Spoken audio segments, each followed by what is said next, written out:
All right, I think it's about time to get going. Just again to introduce myself, my name is Nathan Page. My background is I've got a PhD in industrial organizational psychology. I'm a behavioral specialist. I've been working with Assessment Associates International for over 10 years. And my specialty is just not in behaviors, but it's really using behaviors to predict outcomes at work. My dissertation, a lot of my research has been in leadership as well. And I'm going to be presenting today on the fundamentals of the WBI. This is going to be going over what does it mean to be at a score within one of the scales in the WBI, as well as what is the actual scale itself. What is it measuring? What does it mean?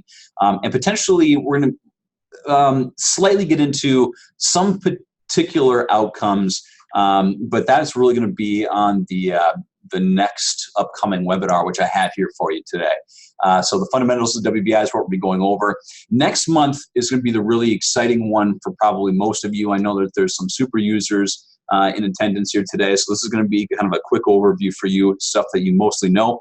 But next month, we're going to be doing this WBI job fit, how to measure and predict talent. So looking at how do you know that you're actually matching a particular job description and assuring that the individual you're selecting is a really, really good fit for that job and predicting their outcomes at work. So we're going to look at a wide range of jobs, individual contributor jobs, some management, kind of lower to middle level management as well as supervisors. And the type of jobs we're going to be looking at are going to be operations, accounting, finance, HR, marketing, because all these people look differently, and you have to understand what are the differences both in the job and then interpret the WBI in such a way to say, okay, this is the type of personality I need for this job, and let's make sure that we're selecting for that kind of person. And we're not, for example, always selecting for a leader or for individuals that are highly communicative, even though they're in a position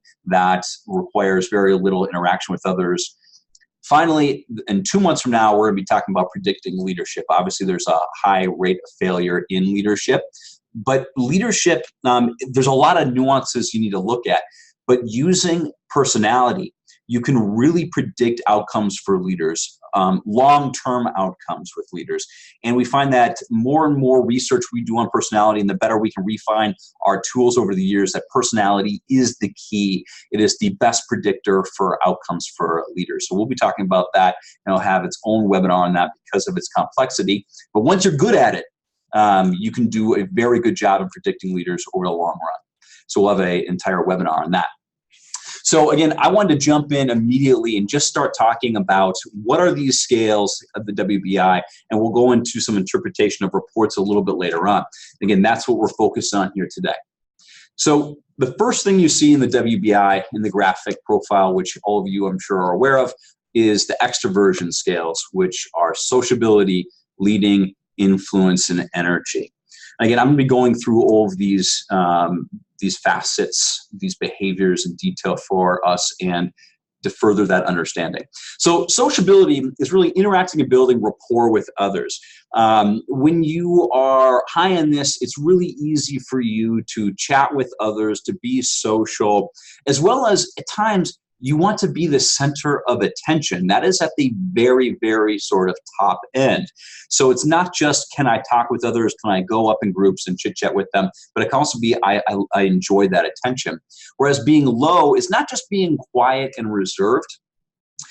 There's also a component there of, I need to recharge on my own. I need to separate myself from some groups so I can have this alone time to reflect, to think, to recharge. It could be even just watching TV on your own, but doing things on your own that kind of help you recharge for the next day.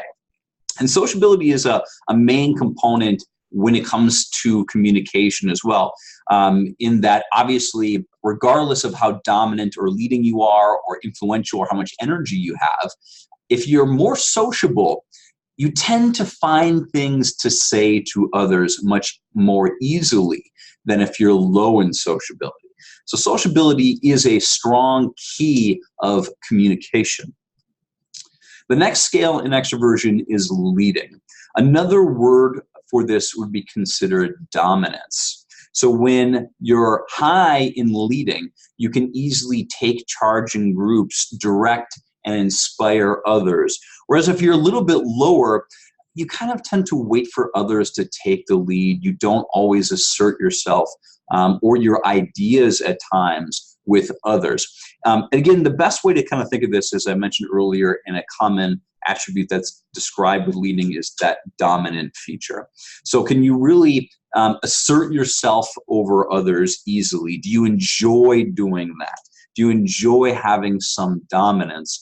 Where, again, being lower would say that you don't mind having others take the lead and you can follow them. Next, we have influence. Influence at its core is this internal need to tell people what and how you think. So not just selling and persuading and influencing others, but it's this internal feeling of, I need to tell others and I need to communicate them exactly how I feel about something. Now, that can be at the very high end, those people that just have to have that need to do it. Now, they can do so in a non-dominant way. And at times, the differentiation between this can be in the type of language that you use. Someone who's very dominant might use language that is more domineering, close-ended questions, statements that's difficult for other people to work around or work with. Where people who tend to be maybe a little bit less high in leading, but higher in influence, will use that opportunity to create a bit more of a kind of a communication, to still express their ideas, but do so in a way that is definitely allowing others to kind of give in. Now, that is if they're low in potential leading. Moving on, energy. Energy is, again, a really interesting one. As many of you know, when you talk about intrinsic motivation, which is primarily in the conscientiousness factor, what's interesting is energy also has a component of motivation. And what we find is that energy is not just something where you have a social buzz, but it's also sort of like you build energy at times from certain things. Introverts that have a lot of energy, for example, who are low in sociability, low in leading, low in influence, but high in energy, rather than getting just energy from others, at times they express this as, I get energy from the room, and that energizes me. And I can then work at a faster pace. I get things a little bit, I'm more not excited in an emotional standpoint, but it is an energy as in you just feel as if you can get moving and do things, juggle tasks, and work a little bit more quickly. Now, individuals that tend to be a little bit lower in energy, though, tend to work at a more relaxed and unhurried pace, and they don't mind and don't like to necessarily be rushed. Now, some of these people, though, again, with energy, can be very high in these achievement orientation scales, so they can get a lot of things done, but they tend to do so at a little bit slower of a pace. So there's that kind of interesting component. But energy at its core is still something that is related to others and how we interact with both others and how others make an imprint on us and pick up that particular energy. Moving on, the next factor in the WBI is the agreeableness scale. This has 4 different facets in it. Some of you are familiar with 3 of them.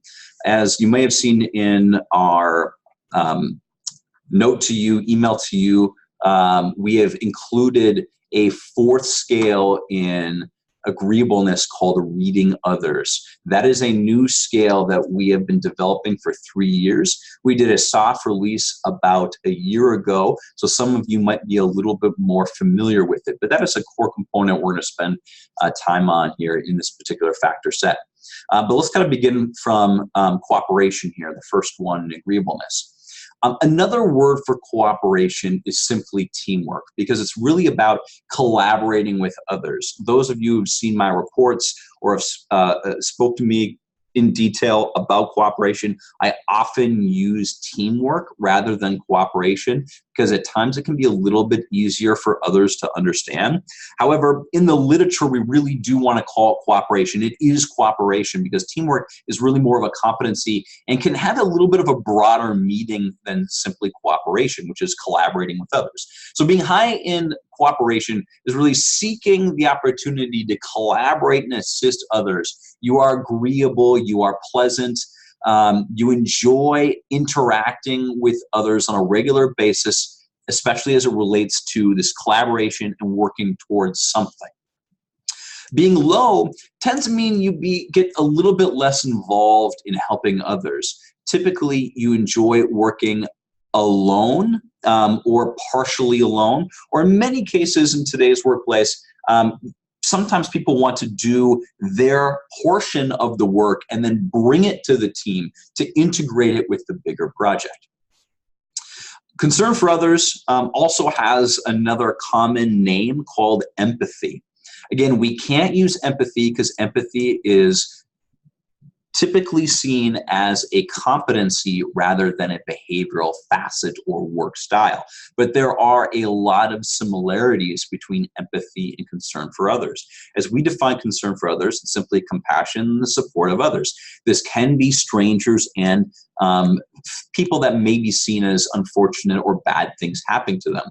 So obviously, it's very similar to what you would see in empathy. So if you're high in concern for others, you tend to seek help from others, and you're very sensitive and sympathetic to the feelings and actions of others. You can easily step in other people's shoes. Being low means you tend not to be as empathetic and interested in helping others.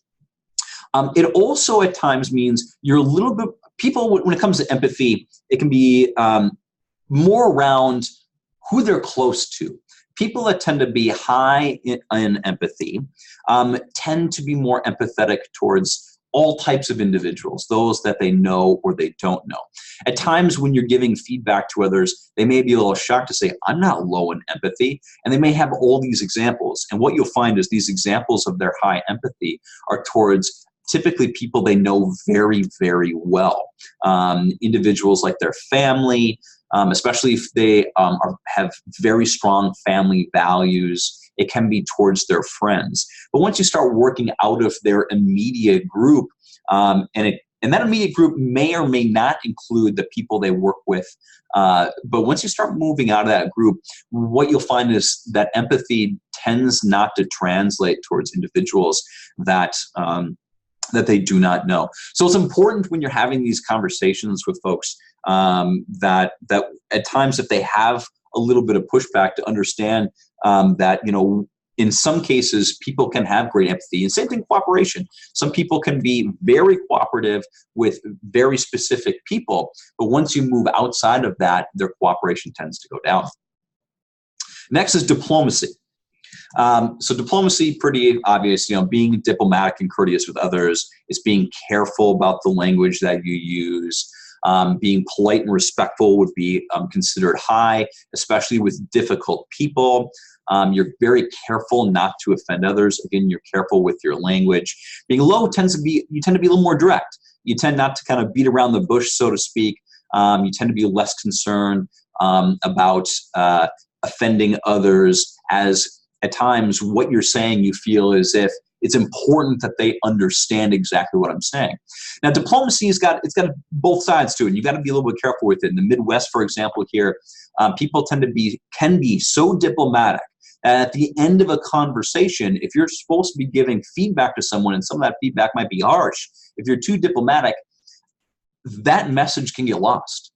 However, if you are too direct, that can also be unengaging to folks. Of course, diplomacy also depends on the type of individual that you're working with. Many of you, if you're working with laborers, a lot of times they really enjoy that very straight type talk communication. Just get to the point, bad or good. I can work through it.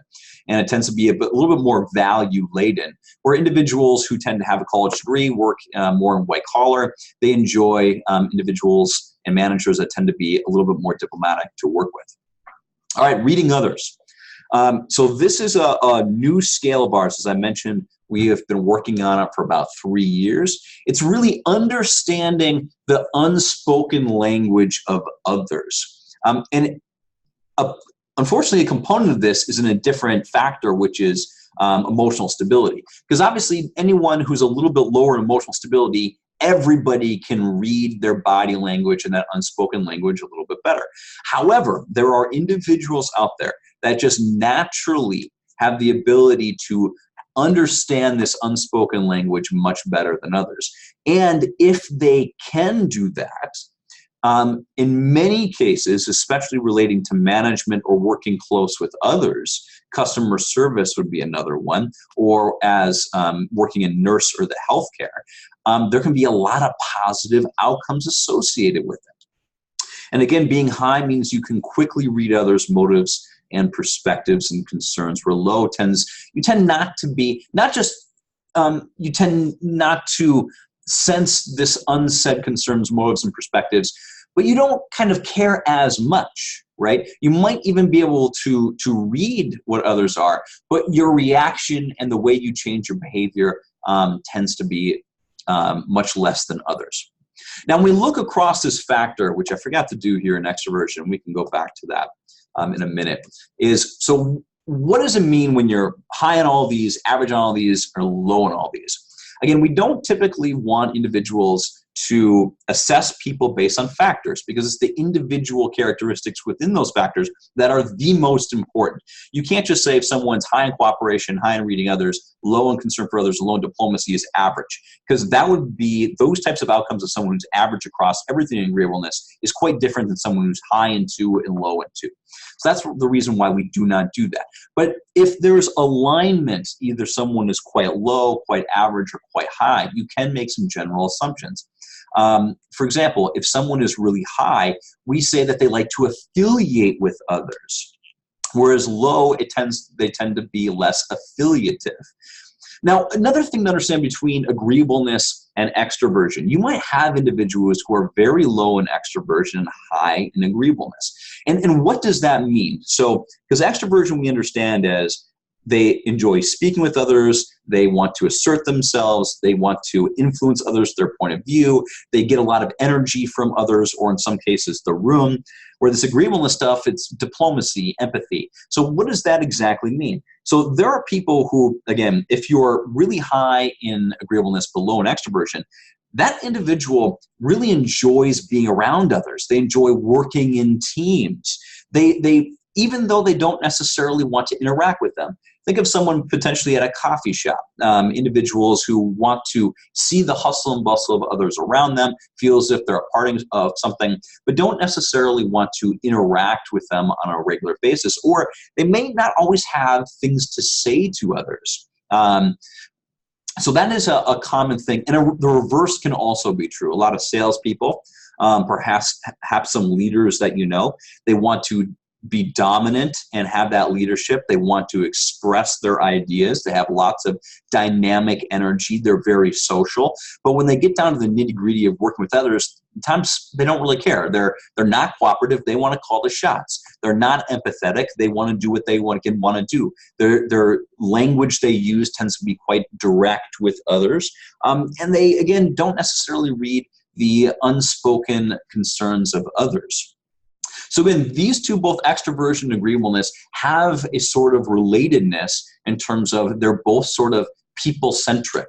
And it's important to understand those differences and kind of how they interact with others. And again, we'll see some examples of that a little bit later on.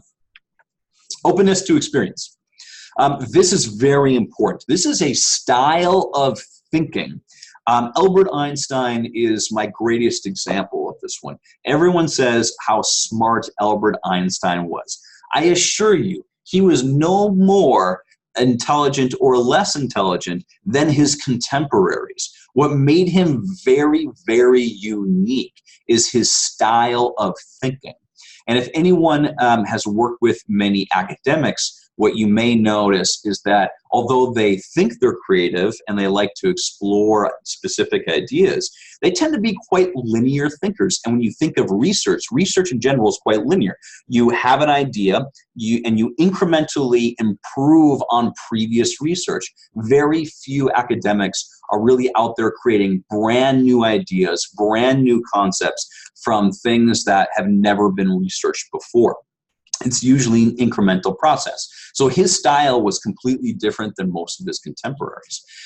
And this style of thinking is around 4 core aspects. One is adaptability. So is it easy for you to adapt and change, as well as what do you do in ambiguity? Do you enjoy ambiguity and working in the unknown, or do you want clear structure, routine, and clear ideas to work from? So of course, being high, you enjoy working in ambiguity and you enjoy that change. Lower tends to mean that you want a little bit more routine. You don't want that ambiguity. You ask for clarity and direction. The next is innovation.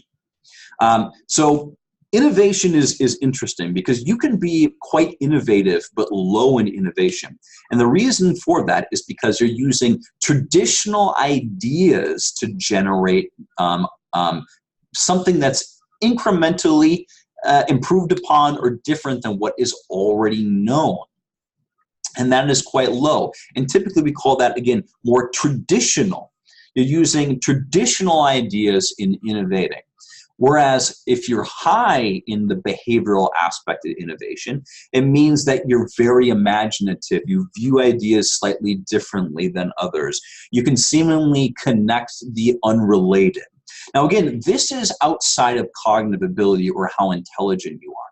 Now, if you are smart, though, again, which is a core component and is a really helpful piece in innovating, you can have these great innovations regardless if you're high or low. But it's an approach to which you do that.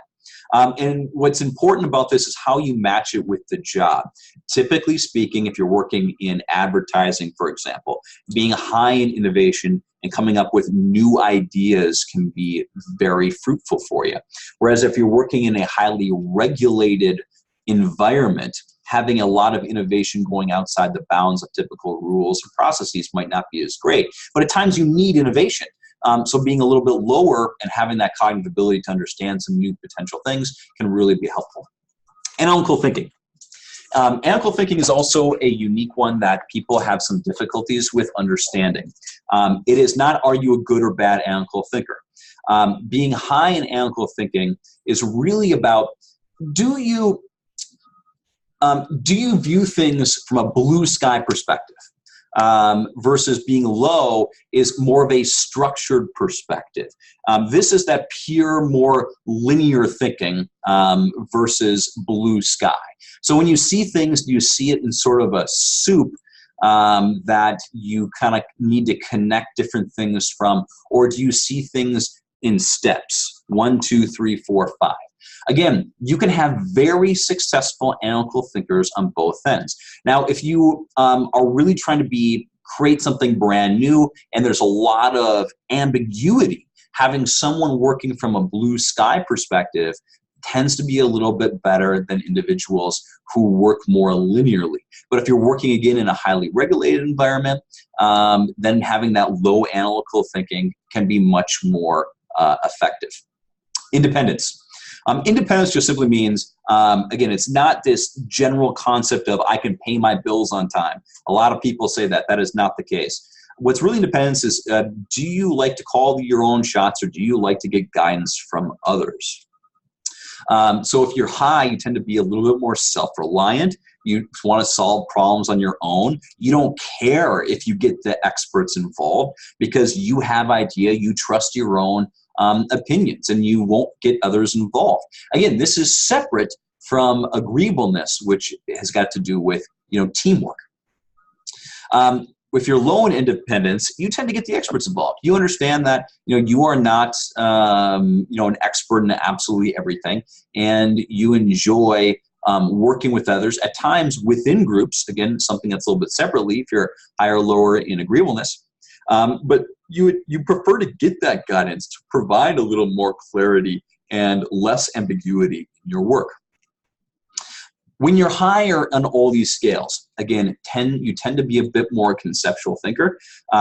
It's easier to be strategic. It does not guarantee that you're a strategic thinker. Strategic thinking, typically you've got some learned components to it, as well as how those learned components and your behaviors are mediated through experience. So it's easier to be a strategic thinker when you're higher. Being lower, though, you tend to be a little bit more tactical and can be very useful in many situations. And believe it or not, again, all these aspects, people typically they're seen as being positive aspects to be high in. And I'm going to let you know that in reality, across all jobs, most jobs are far more structured than they are conceptual in nature. So again, conceptual is higher.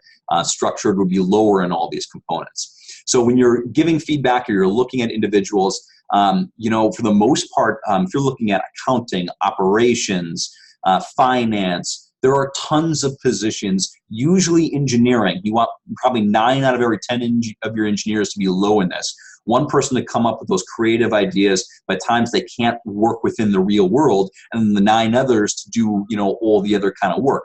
So there's a ton of positions out there which really individuals who are a bit lower in this tend to be much better. If you're in the average area for all these, around the 50th percentile, you tend to be much more like analysts. And then if you tend to be high in this area, obviously a lot of leaders, creative innovators, folks in marketing, so on and so forth. All right, conscientiousness. Conscientiousness actually has 2 clusters within it. One is called the achievement orientation cluster, which consists of achievement, initiative, persistence. And the other one's called the dependability cluster, which is around detailed dependability and rule following. Denise Owens was kind of one of the first ones to really expand on this.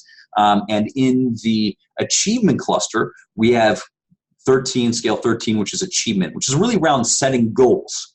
So do you set goals regularly, and do you work hard to achieve them? Now, what's interesting is that outside of initiative and persistence, even if you're low in initiative and persistence, if you set regular goals, you are far more likely to achieve those goals, even when you are low in initiative and persistence.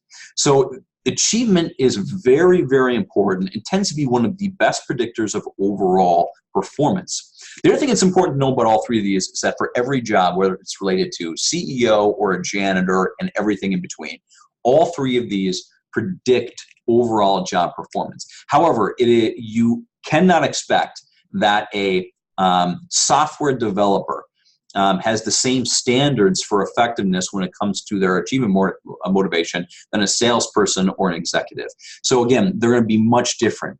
Some folks are going to be low, and that's kind of okay for some positions, especially those where their interests are aligned with their job tasks. Whereas being higher, you're going to be better at doing all sorts of tasks that are maybe outside of your interests. And so you can put them into more difficult jobs with difficult things going on. But achievement, that goal setting, is really important, as it can be a moderator of initiative and persistence at times. So high, you set goals, stretch goals, and you constantly seek to achieve those goals. Where lower you tend not to set as many goals, and you're not necessarily as competitive. You necessarily want that career advancement in order to get those goals accomplished. Initiative, obviously, taking action immediately. So when you're high in initiative, you tend to be a self-starter and take action. Where lower, you tend to be a little bit less motivated to get things going immediately. Persistence.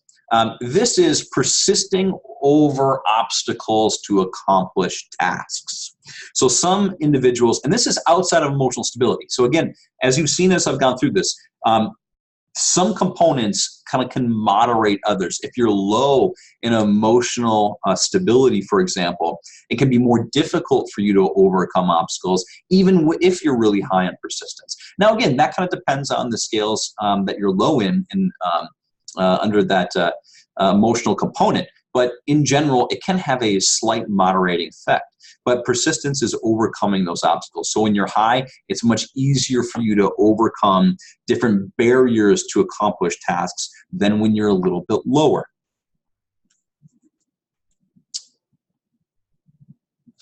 Moving on, the dependability cluster and conscientiousness.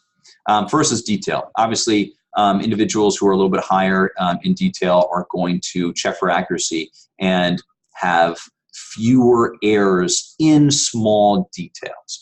The bigger stuff, if it's not really small in terms of looking at data, so on and so forth, if individuals don't have those type of tasks in their job, again, detail might not predict anything, simply because they don't have those small little details to look at. But if you're low in attention to detail, in general, you tend to look at details more carefully, and it might take you a little bit longer to get through them accurately.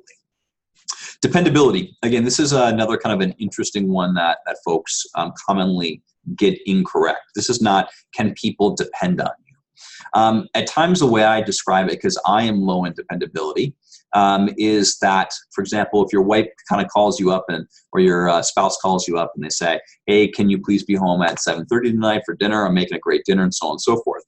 And that happens to me frequently enough.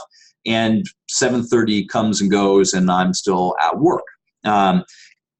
And I'm low in dependability in the fact that, for me, it's a component of what is the most important thing on my plate. I do want to do those things. And I tell people, absolutely, I want to follow through on these things. But if something else more important comes up, I understand the different nuances within what's going on, and I won't do something just to fulfill a responsibility if it's not actually the most important thing on my list. But folks who are high in dependability, their word really is their bond. If they say they're going to do it, they will really commit to getting those things done. And in general, people who are higher in dependability do meet those deadlines. And they don't, it doesn't matter if something is kind of coming in their way. Where people who are low in dependability, again, they tend to be a little bit more unpredictable. And again, if they're high in motivation, you can expect they'll still get things done. But they might not get them in order that you're used to, or maybe in order that you have outlined for them, because they are making their decisions about what is the important things to work on as they move along. Rule following, this is simply compliance. So do you tend to enjoy following the rules and follow them quite regularly, or are you willing to bend or even break the rules? Now, in this cluster, the dependability cluster, which is detailed dependability and rule follower, let's say you're high on all these things. The one that's interesting thing about this is that you tend to be a little bit more of an in-the-box thinker, right? You tend to follow the details. You tend to be dependable. Your word is your bond. And all those rules are being followed. And you do so in a way that is compliant with what others have said. So if you can imagine, that's someone who tends to be thinking a little bit more in the box. There's a lot of jobs where that's very, very important. Whereas if someone who's low in detail dependability and rule following, that tends to be someone who's an out-of-the-box thinker. They say, you know what, rules are made to be changed. A lot of leaders understand that, you know what, those rules, they have to get changed. Also, again, depending on the level of management or leadership, dependability is something that tactical folks tend to have. But when you're, again, in a different type of position, that dependability isn't as important. Again, verifying what are my actual responsibilities that need to get done now and reordering those in such a way, even when you don't meet your obligations at all times, can be important. And of course, detail, the same thing. Details can suck up your time. And if that's not important for your role, you really don't need it. So again, it's important that we understand, a lot of people think that, oh, I need all three of these things. And at times, people can get entrenched in these things are important, which they are, but they tend to think that you need for every job to be high on these things. And in fact, there can be a very large negative side if you always select people that are high in these things, because it's not necessarily both required for the job or predictive of that job, and at times low can predict performance rather than high. So understanding the types of positions that you need these facets for are very important. All right. The last factor we're going to be looking at here today is the emotional stability scales, which consist of self-control, self-tolerance, self-confidence, and emotional self-awareness. So self-control, quite simply, do you control your impulses and your emotional outbursts? And that's kind of the more extreme. Think of this as, do you wear your emotions on your sleeve? So being high, you tend to wear those emotions on your sleeve, where being lower, you tend not to. Stress tolerance. Again, pretty easy to understand is, can you cope with stressful situations? Individuals who are low, little things can kind of build up their stress. Whereas individuals who tend to be high in stress tolerance tend not to be affected by stress. Also, this has to do with their ability to kind of recover from setbacks somewhat, which for the most part is self-confidence. But if you feel a lot of stress constantly, then it's going to be more difficult for you to overcome stress-related obstacles. Self-confidence, pretty easy to understand. Do you have self-confidence? Can you step out in difficult situations, face failure, negative feedback, and overcoming them relatively quickly would be considered high. Low just means you're a little bit less unsure yourself. You tend to be also a little more anxious, which can be related to stress tolerance. At times, there can be a bit of other people are a little bit better than I am in many certain ways, which can keep people from stepping out and doing things.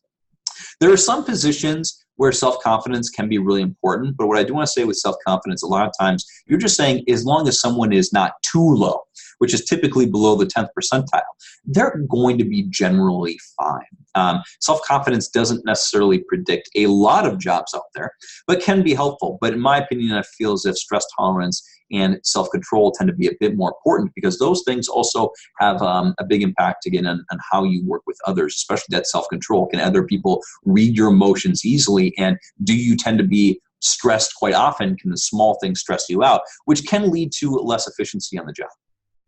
Finally, emotional self-awareness. This is not self-awareness. I want to make that quite clear. This is emotional awareness. Are your emotions consistent? When you feel something over a long period of time, does that emotion stay constant? Or can you be very emotional in one moment and then a few days later say, man, that was an overreaction. I don't actually feel that way. So if you're high, you tend to be in touch a little bit more with your emotions and understand how those emotions affect your behavior, as well as have consistency in those emotions. Where you tend to be a little bit lower, you tend to be less aware of your emotions. Now, what's really interesting for many of you coaches out there, in general, one of the most interesting feedback I always get from people, especially those super users, when they're giving feedback is, amazingly, when you're coaching individuals, when they tend to be high in emotional self-awareness, that feedback is much easier for them to take and for them to move forward with. Where people who tend to be low in emotional self-awareness tend to resist that feedback, especially if it's negative feedback. And it's a little bit more difficult for them to take action. So something that's a little bit interesting. All right, so we discussed, next moving on, the WBI is the big five. Extroversion, agreeableness, openness, conscientiousness, and emotional stability, 23 through 27. This is more at a glance. This is not for you to be making any decisions off of. Those first 22 scales, that's the meat of the WBI. This just gives you a general roll-up. It could have a general conversation, but you should never be making any decisions based on just the big five alone. Next in the WBI is the leadership style scales from the Ohio State Leadership Studies. This was done 60 years ago and it's still one of the best predictors I have seen in the market for especially mid-level management, any type of general management, you could say, even to higher level management. You're talking about very high level leadership, then it can kind of fall apart a little bit, but there's two components, people orientation and task orientation. And many of you have seen this graph here before, which describes the style of which they lead, which we describe in detail in the WBI. I'm going to kind of roll past this relatively quickly, but there are positives for all four of these different styles. Obviously, often in industry, being a consultative leader, both high on people and task orientation, can be important. But a lot of your new leaders or managers are going to be directive. So you shouldn't be selecting folks that are just consultative as they move up, because a directive style is very common as they build those people skills to be more effective managers as they move forward. So that is also a very common thing that happens as someone's growing in management. The trusting delegator as well is something that's a little more often seen in colleges and universities, for example, where there's a lot of autonomy with folks as well. But you'll see a combination of leadership styles, and it really depends on the type of environment that really predicts their effectiveness.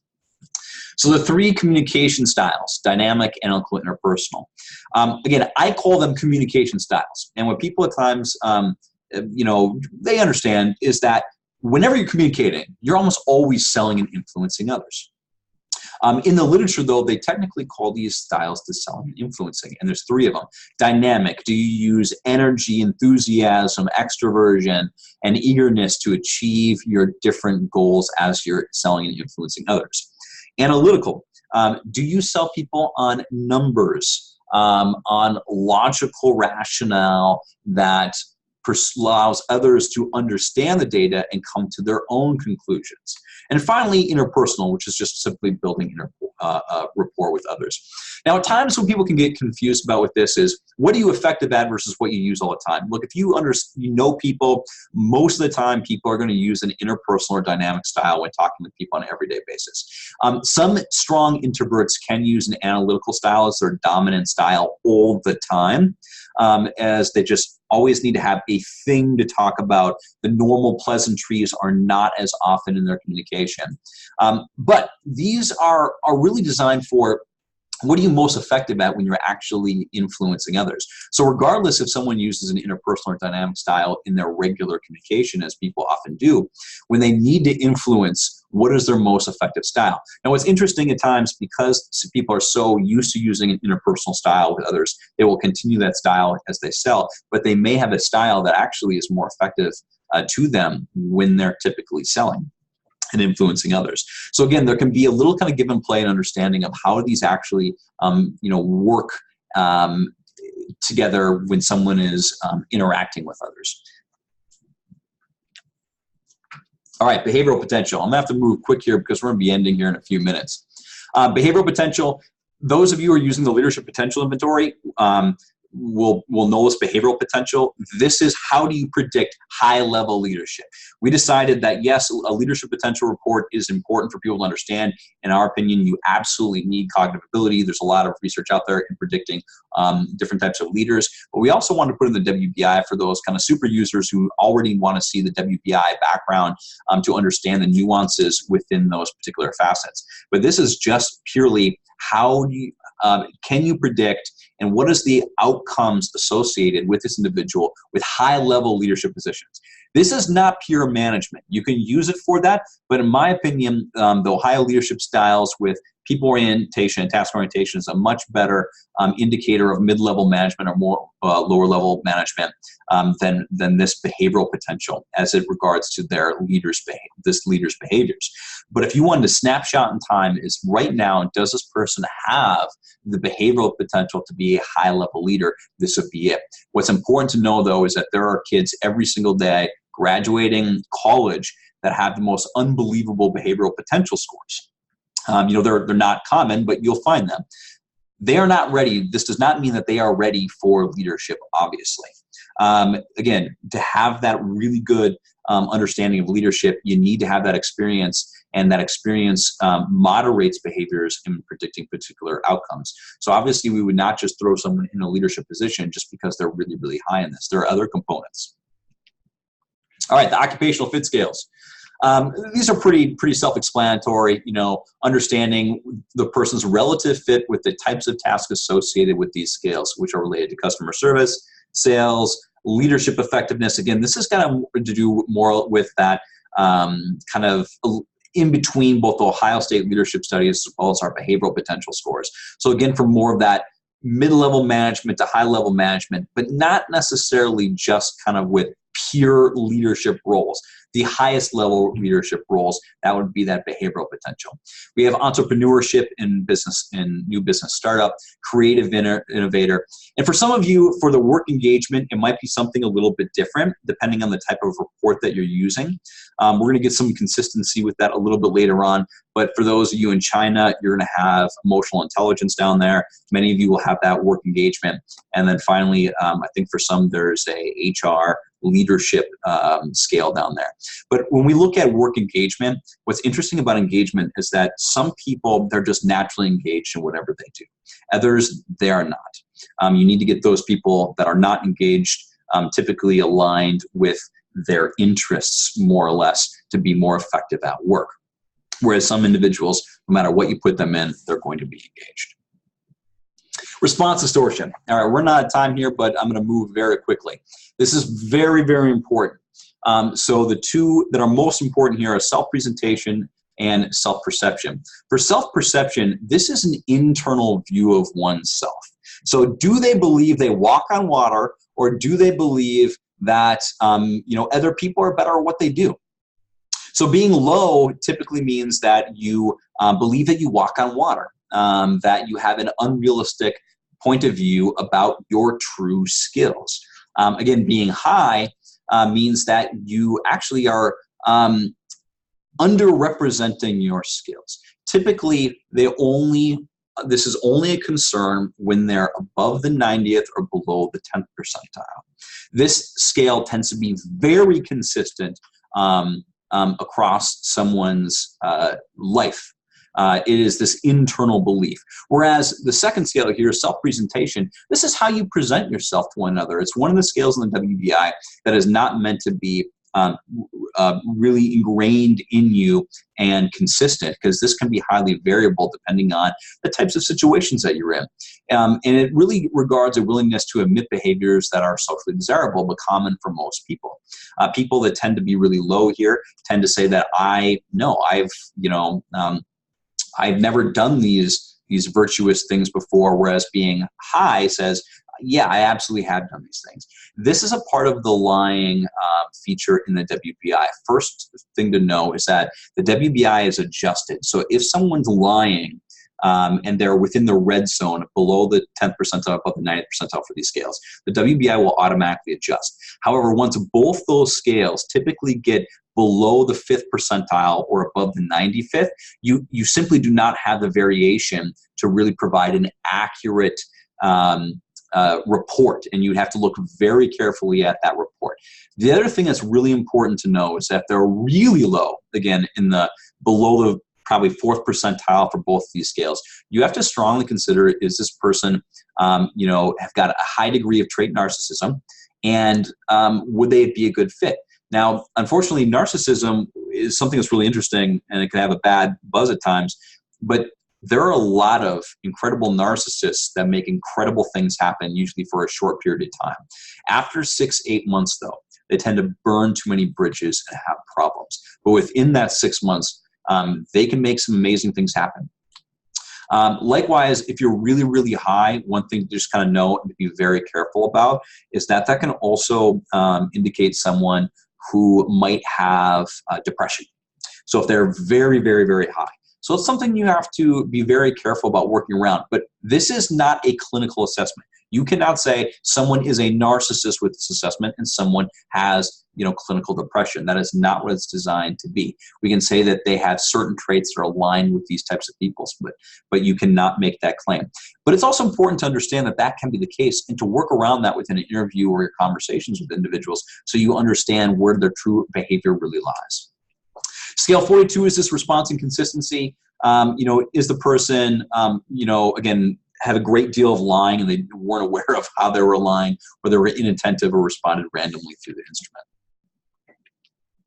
All right, here's the deal. We've ran through our time here, and it took me a little bit longer than I thought. If you need to leave, feel free to do so. I might take the next 10 minutes or so to just run through some different reports, which is going to be something again that we'll be doing next month. But if you'd like to continue to stay on and join me, that'd be fine, but feel free to leave. If you want to leave, again, please contact me if you have any questions. We did record this, so if you'd like the recording or any information on the WBI as it relates to its scales or understanding it, please let me know and we can send you some more information. All right, I've got a couple different reports I wanted to go through quickly, though, to show you some of the interactions and understanding these scales a little bit better. For the most part, again, we're going to be looking at these core 21 scales here that you see on the left side of your screen. So this particular person, what's again really interesting to know, I believe most of you know this, when it comes to the dark side of personality is something that's commonly brought up. There is really no specific dark side of the personality. Any behavior that is overused or underused is essentially the dark side of the personality. So not just in the responsibility you need to really watch out when they get below the 10th percentile or above the 90th, but for all of these individual scales. So for example, this person is the 90th, 93rd, and 89th percentile for social ability, assertiveness, and persuasiveness. An issue with that is that this person's going to be very sociable, a social butterfly. They're going to want to go around and talk to everybody. That can affect effectiveness if their job is required to go sit down at times to work on individual tasks. As well as when this person is coming and leaving from work, they may want to go by everyone's desks, have a conversation, and interact with them. And they're going to do so in an assertive way in which they can also persuade and convince them to their point of view. They always have something to say. Now, what's also interesting about this individual is they tend to be really high in agreeableness, especially empathy and diplomacy. And although they're a little bit lower in reading others, this individual, I would say, in general, enjoys the interaction of others. So not only do they want to, talk to them and have things to say and assert themselves and persuade others, but they, in general, enjoy being around others. And that's what the agreeableness says. When you look at openness, though, you move down. So what style of thinking do they have? In general, I would call this a little bit more structured. However, because they're higher in independence, I'd also say they trust their own judgment at times. They don't always seek out, the guidance from others, but they do it on their own. But in general, because the low adaptability, the kind of below average innovation and a little bit lower analytical thinking, they tend to like to work in systems, have that structure to rely on when they're doing their work. Moving on to conscientiousness, this person is definitely motivated. 77th percentile for achievement, 60th for initiative, and 83rd for persistence. This person, doesn't matter the type of job that they're going to do, they really enjoy getting things done. But this is also a time to think about when you look at the extroversion stuff. So not only do they like to get things done, but they have to be really effective in getting things done with others and their communication. Their detail, dependability, rule following, also a little bit high. But what's really interesting is this emotional stability. This emotional stability is really quite high. So they tend to be very controlled, stress tolerant, confident, and whatnot. One thing that you need to pay attention to when it comes to this emotional stability component, though, is that when you are, we as humans are emotional beings. We enjoy individuals subconsciously where we can read their emotions without them actually having to tell us and communicate, these are my emotions. What the problem is with someone that's so high is that they can be a bit stoic, but they also can be very almost irritatingly difficult for people to read. And at times, if they're so high, people subconsciously, you actually think as if they're very, very low. You interpret their behavior as so outside of the norm that people tend to think that they're actually the reverse of high, that they tend to be very, very low because it's just a little bit odd. Now, this person, because their emotional awareness is a little bit lower, is going to be a little bit more on that edge. Again, they're obviously very high in self-confidence. But for this person, when you're in that interview, so to speak, I would definitely pay attention to that. And see, can you easily relate to this person beyond the fact that they just talk a lot? Can you see that person being related to by others would be an important consideration. Moving on, this person, again, a little bit more interesting. They have a little bit of assertiveness, persuasiveness, and energy, but they don't necessarily like to talk to people all the time or find the things to say, or they enjoy spending some time alone to recoup. So what you might find for this person is that they can easily assert themselves or persuade people when they need to, when they're giving a presentation, especially when they have things to talk about. Topics that are already ingrained in what they're doing. But the moment that's kind of outside of that, they may prefer to be a little more reserved and quiet and tend to have that time alone. For agreeableness, again, very team-oriented, but lower in empathy, which is kind of interesting. The openness scale. Adaptability, innovation, analytical thinking, independence. This is a conceptual thinker. This is not someone that would do well in structure. Where they're working in systems all the time, they would become first ineffective at that and then quite bored. And this person would not do particularly well in that. This is not a typical accountant or individual maybe in finance or potentially operations. They're definitely a big thinker type individual, especially if they have high cognitive ability. I'm going to move on because I've got some more interesting people here to look at, and I'm going to wrap up here in about 5 minutes. So this individual, everyone sees these kind of individuals. They tend to be a little bit lower, and at times they think low means bad, and that's just simply not the case. This individual would be a fantastic individual contributor who is working on their own in a structured environment. So as we can see here, they are not very extroverted, not very agreeable. But the nice thing about their agreeableness is that it's a little bit higher with that cooperation, a little bit of that reading others. So at least they don't dislike people, we could say. The extroversion, you have a little bit of concern is that they may shut down, when in stressful situations because they're low stress and with other dominant people. If you get a dominant person in a stressful situation, this person likely will not speak up because they're very low assertiveness, they're low in persuasiveness, and they're going to get nervous. They're going to get nervous around people who are dominant, who are stress tolerant and creating potential stress, and those who are very self-confident. So that's something to slightly watch out, but they can work well with others because of this agreeableness. So someone who's going to be on their own a little bit, potentially not in a stressful situation or working with really dominant individuals. But their openness is very good for structured situations. And in fact, even bleeding a little bit more towards that analyst because of that adaptability and independence. So this individual would be fantastic in a structured environment where they're working linearly on their own. Now, the conscientiousness, again, can be a little bit of a concern because they're a little bit lower here for folks. And that is something that people would pick up on right away. But you have to remember, technical individuals many times are highly motivated to do what they're interested in. And as soon as you get outside of their interest, they might have more difficulty. Think of a typical potential engineer. I remember one time I gave a lecture on behavior and motivation, and I brought up the point that engineers, for example, can be incredibly motivated to get things done within their interest. But then if they come home, doing the lawn, or the dishes, making dinner, cleaning up, taking the dog for a walk, they might not be motivated to do those things at all. And to be honest, that's just fine because we're interested in what's going on at work. So this person in an interview, without a doubt, what I would try to do is focus in on, what are the person's interests and just ask them, what do they do, when they're at home for fun? And if they say, if they're a programmer or an engineer and they say, I program drones to do fun stuff, then yes, their interests are what motivate them and they would do very well in those types of things. I had another electrical engineer once told me that, and actually showed me a picture during an interview of their home working station with cubbies all around them with different electrical equipment that they worked on, but had very low motivation or intrinsic motivation, which is the achievement, initiative, persistence here. And I think they obviously got hired for a particular job and would be very, very effective at doing, things within their interests. But if you ask them if they have an interest in engineering and then ask them to do some accounting, though, they would probably not do well at all. Again, one thing with this emotional stability, just like anything, you would want to take a look at it in the interview.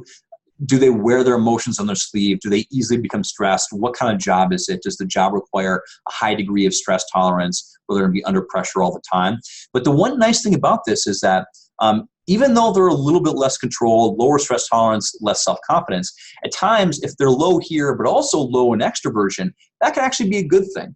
Because if you're an extrovert, a strong extrovert, and you're low in emotional stability, you are going to communicate your emotions far more frequently than someone who is low in extroversion and low in emotional stability. So this person, if they're in that low pressure situation, even when they do get emotional, they're probably going to internalize a bit and everything is going to be just fine. And this is not necessarily someone with a 22 percentile for emotional self-control is going to blow up. I would not worry about this. But without a doubt, this person is not going to be a manager or managing people anytime soon. Just before we leave, I showed you some individual contributors. I did want to show you one leader. As I mentioned earlier, being too high or too low can be problematic. This would be this is a fantastic leader, especially one because they're higher in that detail, dependability, and rigidly compliant. This is not necessarily an out-of-the-box. This is a leader manager, I'd probably call them, and they are very, very good at what they do. They're effective in all these things. They can easily speak with others. They enjoy working working with others, it is easier for them to be strategic. Managers and high-level leaders, they have to be some of the most motivated people within your company. This, again, can be a little bit of a stickler depending on the type of situation. Do you want to be an out-of-the-box thinker that needs to really innovate and change things? And again, innovation and changing things, if you're low in these detail, dependability, and compliance, rule following, and high in openness, that is someone who is very innovative, that they can think outside the box. They're in that blue sky style, and they don't let the rules apply to them, so it can be very effective. And of course, being high on these emotional stability components can be very effective as well. We're going to talk about this type of individual 2 months from now. And that really concludes the webinar for today. I appreciate you sticking around with me. It happened to be a little bit longer than that 45-minute as anticipated. But if you have any questions, just please let me know. Shoot me an email. This has been video recorded, so I can send that to you as well if need be. All right, thank you, and have a great rest of your day.